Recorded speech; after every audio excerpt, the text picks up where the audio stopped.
Mesdames et messieurs, bonsoir et merci d'être au rendez-vous de cette session d'information sur Canal 3 Bénin. Voici les titres du journal. Ouverture ce mardi 16 août 2022 des travaux du séminaire des chefs de corps de l'armée béninoise. C'est un rendez-vous annuel qui permet de faire le point de la situation sécuritaire de l'année en cours et de définir de nouvelles directives pour plus d'efficacité. Ce séminaire, lancé par le ministre délégué auprès du président de la République, chargé de la défense nationale, est également un moment d'échange et de partage d'expériences. Les détails dans un instant. Première édition de la grande conférence de prière et de miracles. La rencontre spirituelle va se dérouler à Boïcon. Elle est étalée sur une semaine et sera l'occasion pour responsables et fidèles de l'Église de la mission évangélique de la foi internationale de renforcer leur croyance en Dieu, mais aussi de resserrer les liens fraternels entre eux. En prélude à cette conférence, une caravane a été organisée pour annoncer l'événement aux populations et les inviter à y prendre massivement part. Nous parlerons également de la sortie officielle du nouveau roi de Savalou. Cette apparition publique vient définitivement clôturer le processus de succession du 14e occupant du trône de Soka. L'événement intervenu à la veille de la fête de l'Ignam a été l'occasion pour les fils et filles de se mobiliser et d'exprimer leur joie. Les réjouissances ont connu la présence des cadres natifs de la localité et bien évidemment d'autres personnalités de la République. Voilà pour les titres, mesdames et messieurs. À nouveau, bonsoir. Le ministre délégué auprès du président de la République, chargé de la défense nationale, a procédé ce mardi 16 août 2022 à l'ouverture des travaux du séminaire des chefs de corps de l'armée béninoise. C'est un rendez-vous annuel qui permet de faire le point de la situation sécuritaire de l'année en cours et de définir de nouvelles directives pour plus d'efficacité. Ce séminaire est également un moment d'échange et de partage d'expériences. Voici le point de la cérémonie d'ouverture des travaux.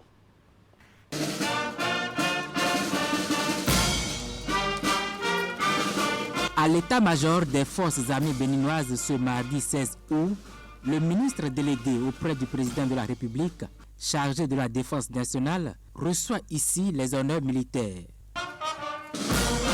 Alain Fortuné Nouati vient présider la cérémonie d'ouverture officielle de l'édition 2022 du séminaire des chefs de corps. Cette rencontre, qui s'inscrit dans le cadre de la formation continue des officiers, vise à mieux aguerrir les chefs de corps à l'exercice de leurs fonctions. Les forces armées béninoises sont sujettes à des attaques d'éléments armés non identifiés, des terroristes radicalisés. Et il va falloir affiner le commandement pour mieux répondre à cette nouvelle donne et mieux aguerrir nos gens. Donc cette année, je serai beaucoup plus centré sur les comportements à avoir sur ces terrains d'opération, le comportement du chef de corps, qu'est-ce qu'il faut avoir comme comportement pour avoir l'adhésion de toute la troupe. Et pour que la troupe suive strictement les règles de sécurité à leur prodiguer. Le séminaire, qui se tient en présence du chef d'état-major des forces armées béninoises, est élargi aux commandants des écoles et centres de formation interarmées.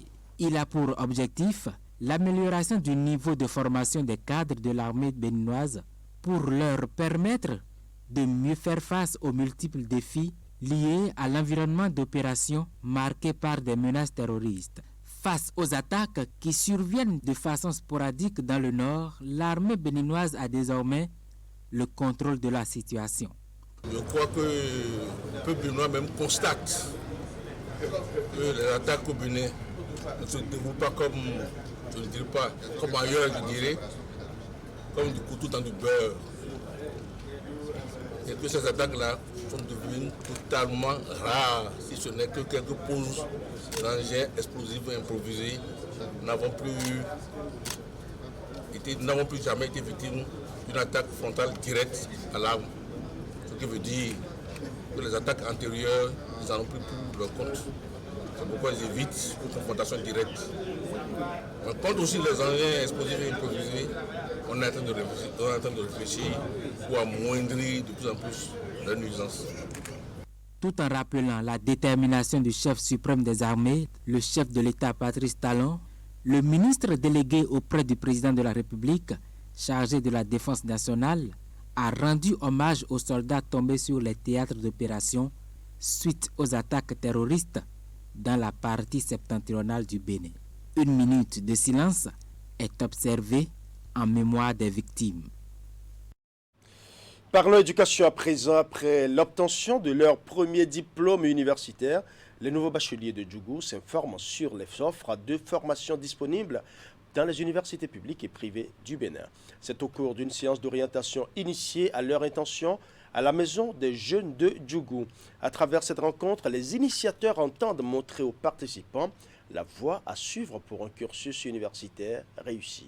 Suivons. Pour réussir leur cursus universitaire, aussi bien dans les universités publiques que privées, ces nouveaux bacheliers de la commune de Djougou reçoivent des astuces et directives des cadres et sachants. C'est à travers cette séance d'orientation organisée à leur intention, initiative de l'organisation des étudiants de cette commune.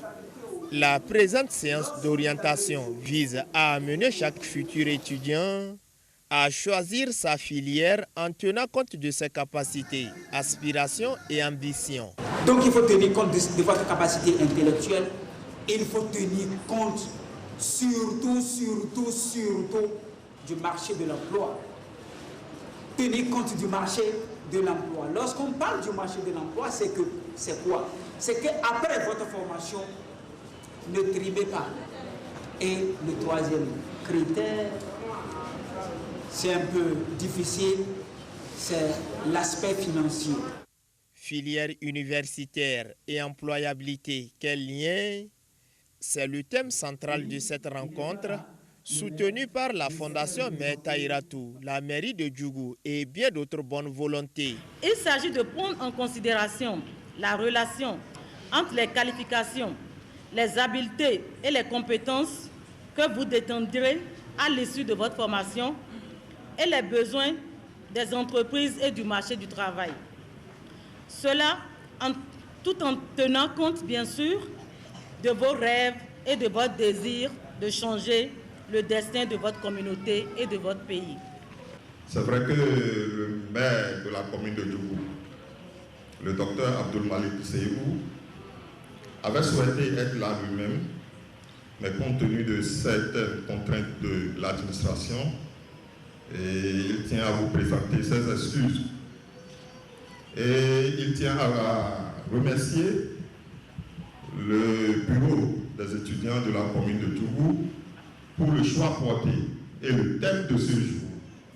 Cette séance vient dissiper un tant soit peu le souci des étudiants qui, par manque d'informations, opèrent des choix hasardeux. L'appellation OECD. Parlons à présent de la deuxième édition de la foire départementale agro-pastorale des collines qui a démarré depuis le 11 août dernier à Savalou. C'est une initiative portée par l'association pour le développement de la commune de Savalou. Les forêts sont venues de toutes les communes du département pour révéler les potentialités de la région. L'occasion va aussi permettre aux participants de s'informer, entre autres, sur les diverses opportunités qui se présentent en termes de problématiques de la productivité. Reportage.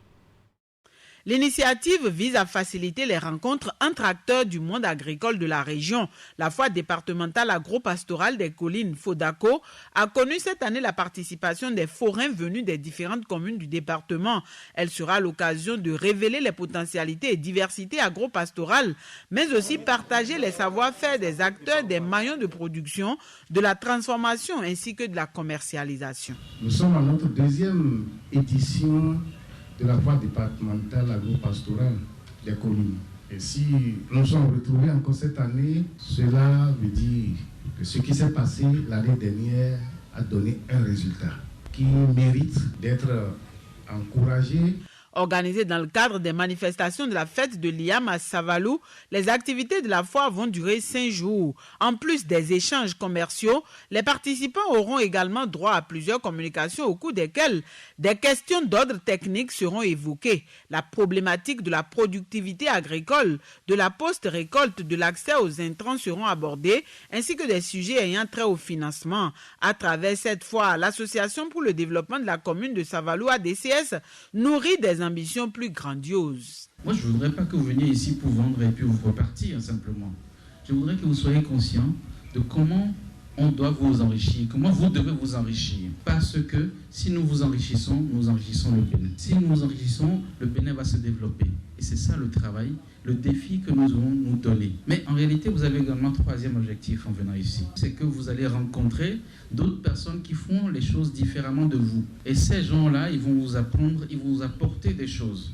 L'importance que revêt la présente foi n'est plus à démontrer au regard des défis que l'agriculture béninoise se doit de relever pour une meilleure contribution à la croissance économique et à la réduction de la pauvreté. Le niveau d'organisation de la foi agro-pastorale du département n'est pas encore satisfaisant, certes, même si l'initiative est à saluer. C'est pourquoi, tout en remerciant l'association de développement de la commune de Savalou, qui officie au nom de tout le département et a initié cet événement, la mairie de Savalou et le comité technique d'organisation, j'invite les projets et programmes, les ONG, les organisations professionnelles agricoles intervenant dans le département des collines, à s'approprier l'initiative et à s'impliquer davantage. Pour cette deuxième édition de la foire départementale agro-pastorale des collines, l'association organisatrice a bénéficié du soutien du ministère de l'Agriculture ainsi que de certaines structures sous tutelle. Bien d'autres partenaires ont rejoint les rangs en vue de la réussite de l'événement.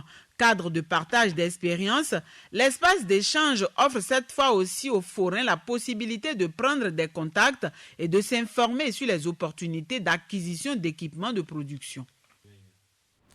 Nous allons à présent faire un tour dans la commune d'Abomey-Calavi pour parler insécurité liée au caniveau à ciel ouvert. Sur les tronçons du carrefour Ita-Tankwe-Parana-Bakita, il est aisé de rencontrer des caniveaux à ciel ouvert de part et d'autre de la voie qui mettent en difficulté la sécurité des usagers et bien sûr des riverains. Teddy Goudalo est allé faire le constat. Nous allons suivre son reportage.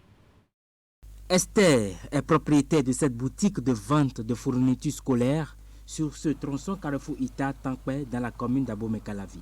Elle cohabite depuis plusieurs années avec ces caniveaux à ciel ouvert qui représenteraient un danger pour son activité. Les caniveaux à ciel ouvert, c'est un risque. C'est un risque, on peut toutefois tomber dedans. Ça dégage des odeurs avec la chaleur et tout ça. Vraiment, c'est pas vraiment agréable. Devant une boutique, parfois, les gens veulent garer, mais comment garer avec les caniveaux à ciel ouvert? C'est vraiment compliqué et tout ça. Tout comme Esther, d'autres riverains et usagers ont fait savoir les difficultés qu'ils vivent avec ces caniveaux à ciel ouvert. Vous voyez, Calavi comprend, c'est comme ça, hein, c'est comme ça. Ils laissent les caniveaux, les gens tombent dedans, surtout ici, il n'y a plus, on tombe en désordre, tout ça, c'est pas bon. C'est déplorable ce que nous constatons ici parce qu'il y a plein de sachets aussi dans le caniveau. Bon, moi, je vois que ce n'est pas du tout bon. Je suis ici depuis décembre 2009. C'est un peu après mon arrivée ici que le caniveau a été fait. Et c'est à ciel ouvert, ce n'est pas couvert. C'est une situation qu'on déplore et qu'on en parle toujours. Jonchés de déchets et même d'eau souillée, ils sont source de plusieurs maladies comme le paludisme, au dire des riverains. Ça produit beaucoup de moustiques. Si bien que nous sommes à Calavi, nous ne sommes pas dans une zone marécageuse, mais les moustiques, vraiment. Et nous, moi, j'ai compris que ce sont ces espèces-là, ces caniveaux à ciel ouvert là, qui produisent ça. Pour quelles raisons ceux qui font mettre les pavés là ne finissent pas? On ne ferme pas l'endroit, on laisse de petits trous. Je ne sais pas. Nous sommes en période de fête.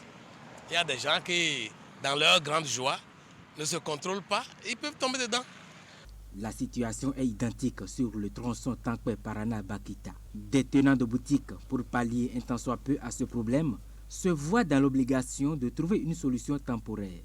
D'où la présence de ces dallettes en bois pour soulager les peines de la clientèle. C'est nous-mêmes qui avons appelé le ministère pour acheter les bois pour qu'ils puissent nous arranger ça un peu pour que les clients puissent monter en haut. C'est pas trop prudent. Lorsque les gens montent, ça bouge. C'est pas vraiment prudent. Voilà, donc c'est un peu ça. Quand vous ne faites pas les trottoirs là, quand on gagne sur la voie comme ça, les policiers nous ont attrapés sur la voie. Très préoccupés du danger qu'ils courent, usagers et riverains pointent du doigt la municipalité qui, selon eux, ne joue convenablement pas son rôle. Ils parlent d'un silence quelque peu flagrant qui met en danger la population d'Abomey-Calavi. Dans ce domaine-là, c'est eux qu'on peut voir, c'est eux qu'on peut incriminer. Et je l'ai dit plusieurs fois, c'est la municipalité qui n'a pas joué son rôle. Les gens racontent trop d'histoires à propos de ce projet-là. Évidemment, pendant que ça se faisait, ils ont soumissionné. C'est un autre groupe qui a pris ce tronçon comme d'autres. Et les gens disent même qu'ils ont dû bouffer ce qui est destiné pour réaliser le projet, que c'est pourquoi on a cet état de fait. La seule chose que j'ai vu faire ici par la municipalité, c'est que par moment, ils dégagent le sable ou bien les débris qui sont là-dedans. Bon, et quand ils le font, ce n'est pas séance tenante qui ramasse encore le sable. Et ces sables-là, une partie retourne. Et ils viennent ramasser quand même, ils viennent ramasser.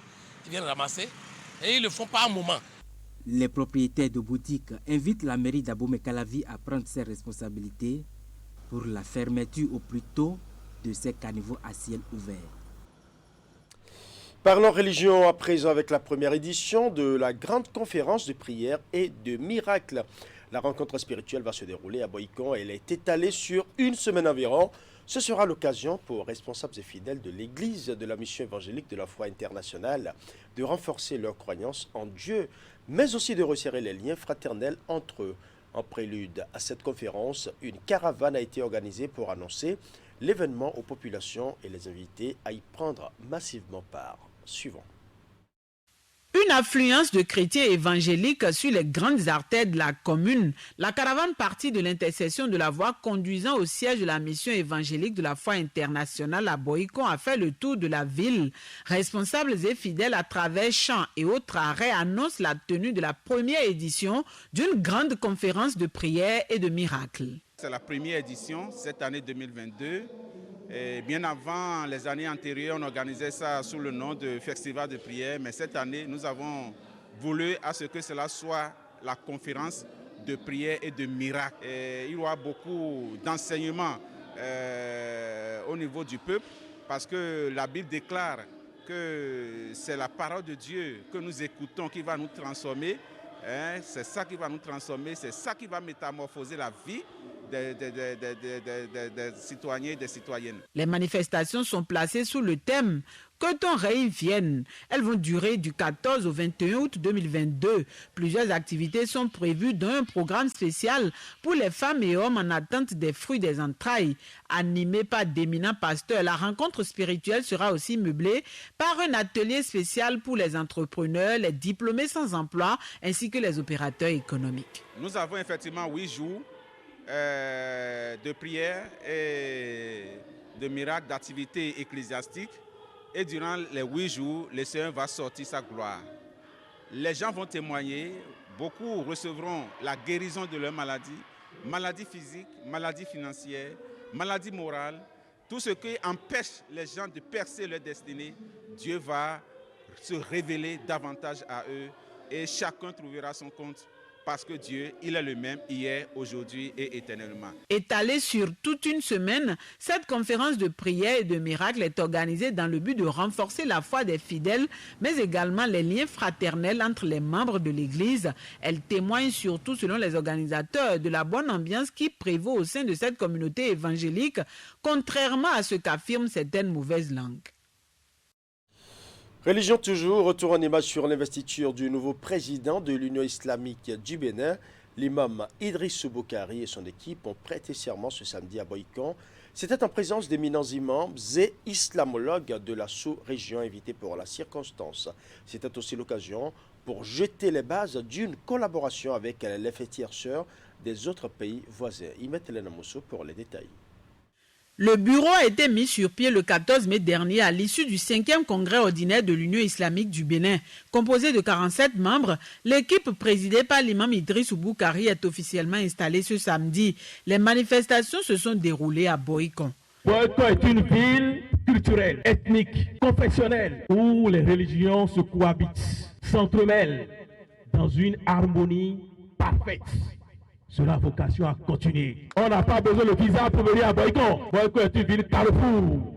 Venez, revenez, traversez, arrêtez-vous à la mairie si vous voulez. Continuez, on va tout revenir encore. Devant une foule de fidèles musulmans, responsables religieux ainsi que des personnalités invitées, ils ont pris l'engagement d'assurer au mieux les différentes fonctions qui leur sont confiées.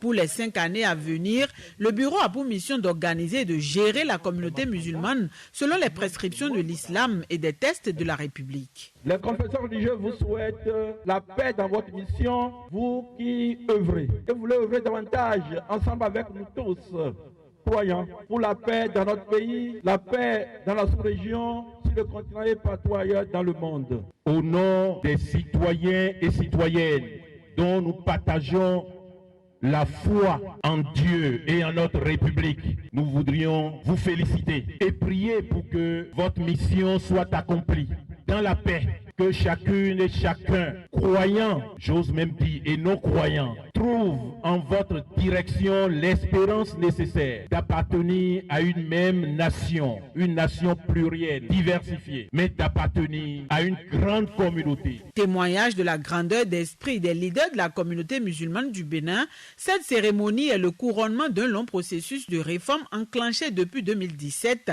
Les manifestations ont connu la présence de représentants des fêtières sœurs des pays voisins, d'éminents imams et islamologues de la sous-région. Le rendez-vous a été l'occasion de jeter les bases d'une collaboration en vue de conjuguer les efforts pour faire disparaître les obstacles qui entravent le développement et contribuer à l'essor de la société. Chers honorables invités, depuis 2010, l'Afrique de l'Ouest connaît une intensification de violences et une multiplication de conflits qui pourraient entraver son futur et remettre en cause les avancées économiques et sociales réalisées par les pays de la sous-région. Le principal défi sera de surmonter la violence et la fragilité afin que nos pays puissent poursuivre le développement économique. L'Union islamique du Bénin entend jouer sa partition. Dieu qui nous demande de vivre en paix les uns avec les autres. Dieu qui nous demande d'être tolérants les uns envers les autres. Il ne peut pas nous demander de nous laisser tuer par d'autres. Il ne peut pas demander à quelqu'un de tuer un autre. Qu'il nous accompagne dans cette lutte, qu'il nous assiste. Nous comptons sur vous et nous comptons sur nous, sur notre peuple, sur nos jeunes. Ils ne doivent pas se laisser recruter par les marchands de la mort. Le mandat de ce bureau de l'Union islamique du Bénin est placé sous le signe de la continuité. De grands défis attendent l'équipe, à savoir poursuivre les réformes enclenchées par le bureau sortant, construire le siège et travailler à l'autonomisation financière de l'UIB. Les membres doivent aussi mener des actions hardies pour le développement de l'islam au Bénin. Je l'annonçais en titre, sortie officielle du nouveau roi de Savalou. Cette apparition publique vient définitivement clôturer le processus de succession du 14e occupant du trône de Soha. L'événement intervenu à la veille de la fête de l'Ignam a été l'occasion pour les fils et filles de se mobiliser et d'exprimer leur joie. Les réjouissances ont connu la présence des cadres natifs de la localité et bien d'autres personnalités de la République. Imet Elena Mosso pour plus de précisions. C'est un fait officiel, Savalou a un nouveau roi. La vacance observée depuis le décès du 14e occupant du trône de Soha a pris fin.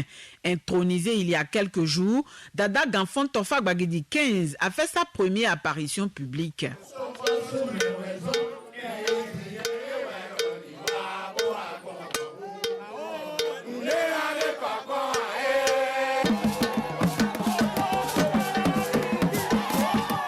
L'événement est intervenu 24 heures avant les rituels autorisant les populations à consommer l'yam de la nouvelle saison. Fierté pour les filles et fils de Savalou qui se sont mobilisés pour accueillir et faire allégeance au chef suprême des différents couvents et garant de la tradition. Ce grand moment de réjouissance est aussi celui choisi pour remercier les ancêtres, eux qui ont facilité et conduit le processus de succession jusqu'à terme. Enfin, l'heure a sonné. Et Savalou s'illumine. Savalou retrouve les reliques de sa tradition. Dorénavant, l'ordre traditionnel de Savalou ne sera plus ni inquiété, ni éprouvé. Et c'est par vous, Dada Ganfon Gbagidi 15, que nous réaffirmerons tous ensemble que Savalou est un et indivisible. Pour cette fois, tout a été fait dans les règles de l'art. Les rituels ont été faits à chaque étape avec une rigoureuse exactitude. Les principes préétablis ont été respectés. Toute chose qui rassure les uns et les autres, tous souhaitent au roi un règne long et paisible. Depuis la préparation de son internement, et même depuis les funérailles de son prédécesseur, jusqu'à maintenant, tout a été fait exactement dans les règles. Même les choses que l'on a plus ou moins escamoté ou oubliées lors des successions précédentes, tout a été rétabli et il a tenu à ce que tout se passe dans les règles. Parce que c'est également une affaire culturelle. Et qui dit culture dit fibre de vibration de la population. La population, vous avez vu, est venue manifester sa ferveur.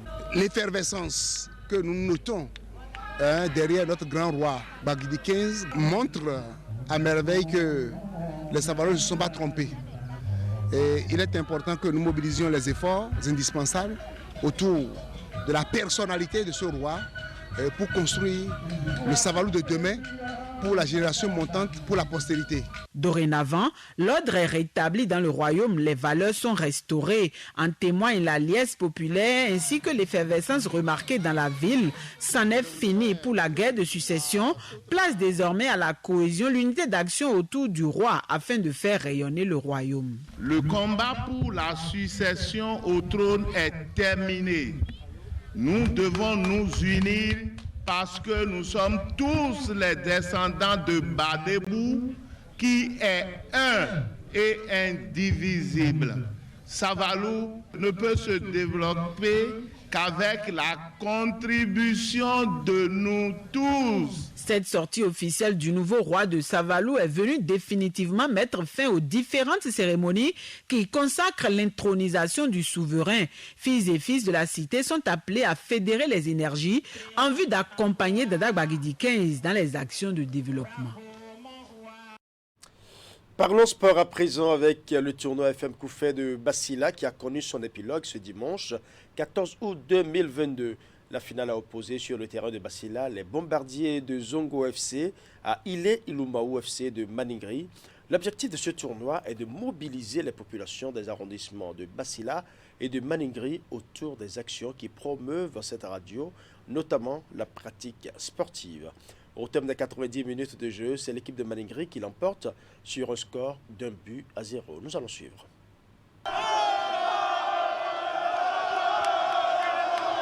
L'euphorie des joueurs et supporters de l'équipe Ile Ilumaou FC de Maningiri.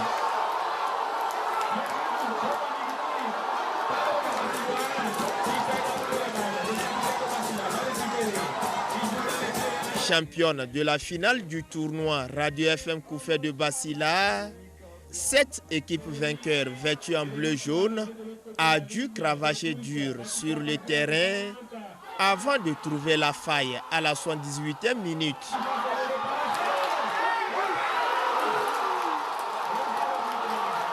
Malgré les incursions dans le camp adverse, les bombardiers de Zongo FC, tout de blanc vêtus, n'ont pu marquer le but égalisateur. 1-0, c'est le score qui a sanctionné cette finale du tournoi Radio FM Koufé de Basila.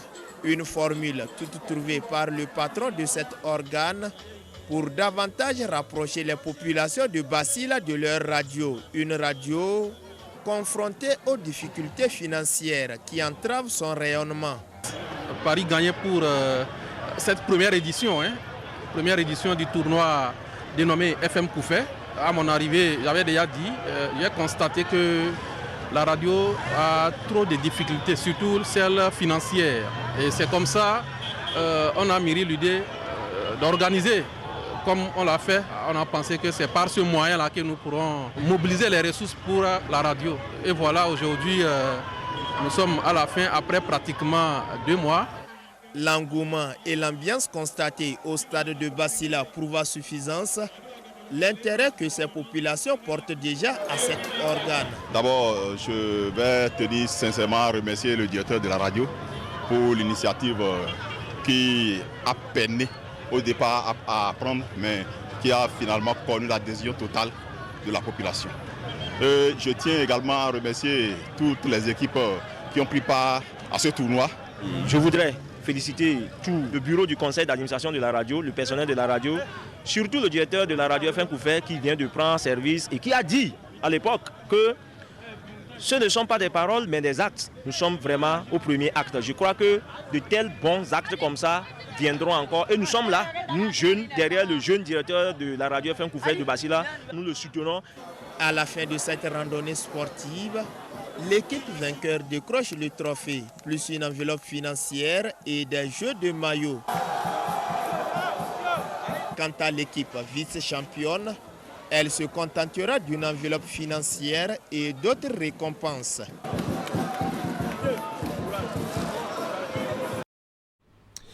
Parlons sport toujours et plus précisément en athlétisme. La phase finale du championnat national scolaire a démarré depuis hier du côté d'Adéon. Après 3 disciplines hier, une 4e s'ajoute aujourd'hui, l'athlétisme chez les garçons et les filles. Sur ces images de premier tour des 400 mètres femmes, au total 6 séries de 6 athlètes chez les hommes que chez les femmes. À l'arrivée, les 12 premiers sont qualifiés pour le second tour. Le meilleur chrono de la journée chez les dames est réalisé par Godness Saï du département du Borgo, 59 secondes 4 centièmes sur les 400 mètres et 54,2 est le meilleur chrono réalisé chez les hommes par Marcelin Rouillet, venu de Louémé. Demain, ce sera le tour des 100 mètres. Nous allons parler au niveau du football féminin. L'équipe du CEG 2 de Dassa était ce matin face à celle du CEG Banikani. La rencontre s'est soldée sur un score de parité. 2 buts partout. Le CEG 1 de Basila a quant à lui battu son adversaire du CEG 1 de Covet par le score de 3 buts à 1. Football toujours chez les hommes, c'est le collège d'enseignement général 1 de Djougou qui s'est illustré positivement. Dans cette première journée, l'équipe s'est imposée 2 buts à 0 face à son homologue du CEG 1 de Djidja. Et au niveau du handball, le CEG 1 de Koulekamé et celui d'Akpro Misrete se sont séparés dos à dos sur le score de 7 buts partout. Quant au collège d'enseignement général 1 de Pobé, il a pris le dessus sur le CEG Zumbonou. Score à l'arrivée 26-15. Prenez le rendez-vous demain matin sur Actu Matin pour avoir en détail tous les résultats de cette deuxième journée du championnat national scolaire. Ainsi s'achève donc ce journal. Portez-vous bien.